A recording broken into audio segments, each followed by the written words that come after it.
Al must have got his wires crossed because this does not make it. There's a rain. And we create that with overhead sprinkler systems. Lightning and thunder.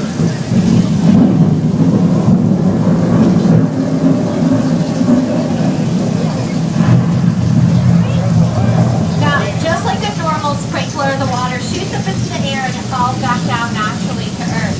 But many decades ago, filmmakers realized that the water didn't show up very well on the screen. So they added powdered milk to the water, which gave it a bit more color and substance, but still looked natural. But still, flash flood, I don't know. I still think Al was a little Oh, there's the flash flood that Al was talking about. Oh, sorry about that back in the tram. Sorry for the tram. See, I hate petitioning for Windows.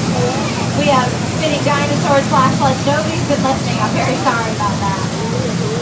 Now that flash flood is the result of thousands of gallons of recycled water being released from tanks at the top of the hill.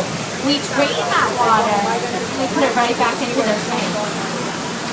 Now the sets that we're moving through right now are what we call Old Mexico.